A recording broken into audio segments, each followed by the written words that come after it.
On a vu que lorsque l'on crée des murs dans Revit, à partir du moment où j'ai activé la case chaîner, les jonctions des murs se font de manière automatique. C'est-à-dire que dès que je clique un mur qui est attaché à un autre, les jonctions au niveau des couches constitutives du mur sont réalisées correctement. Il y a quand même une chose à mettre en évidence sur la façon dont Revit interprète cela en 3D. Si je réalise simplement 4 murs en carré,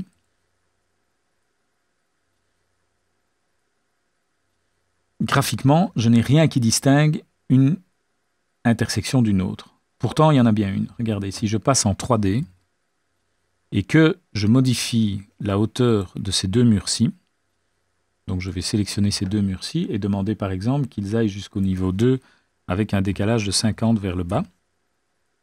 Voilà ce qui se passe. On voit qu'ici, ce mur-ci est intégralement compris entre les deux autres. Ici, il est compris intérieur de ce mur-là. Par contre, ici, il est prioritaire par rapport à celui-là. Pourquoi? Eh bien, cela est engendré par la manière dont j'ai cliqué les points au niveau de la création. Donc, j'ai commencé par ce point-là et j'ai tourné dans ce sens-ci.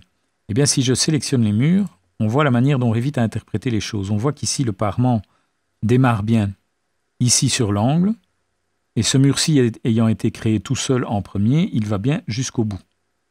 Par contre, le deuxième, je vois, contrairement à ici où le parement vient jusqu'au bout, je vois que comme ce mur-ci a été créé en deuxième position après celui-ci, eh bien, il n'est pas prioritaire par rapport à celui-ci. Et donc, quelque part, il est accroché derrière.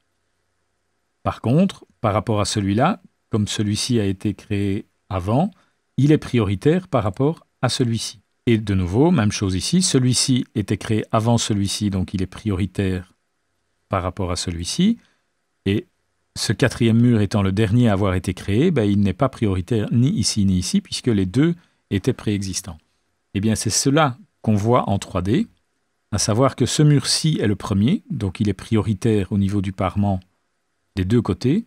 Celui-ci était prioritaire ici, mais pas ici, puisqu'il a été créé en deuxième position.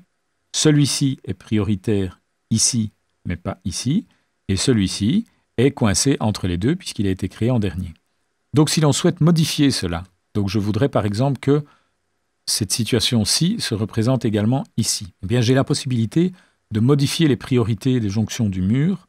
Alors je peux faire ça en plan ou en 3D. Si je fais ça en plan, c'est donc cette jonction-ci qui doit être modifiée. Eh bien, je vais aller dans le ruban « Modifier » et j'ai ici une commande qui s'appelle « Jonction de mur ». Quand je clique là-dessus, en fait, au moment où j'amène le curseur à l'endroit où j'ai une intersection de mur, j'ai un carré qui va apparaître. Donc, quand je vais cliquer, il va me montrer des lignes qui me représentent quel est le mur qui est prioritaire. Donc, je vois ici que c'est ce mur-ci qui passe devant et que c'est donc cette pièce-ci qui est plus haute. Et bien donc, je vais simplement à ce moment-là, quand le carré est actif, demander de passer sur le suivant. Et je vois qu'à ce moment-là, la priorité passe sur le deuxième mur. Donc chaque fois que je vais faire suivant, il va cycler entre les différentes possibilités d'intersection de murs. Alors, forcément ici, quand je suis dans une vue 3D, dans une vue en plan comme ceci, c'est pas évident de savoir quel est le mur que je dois modifier.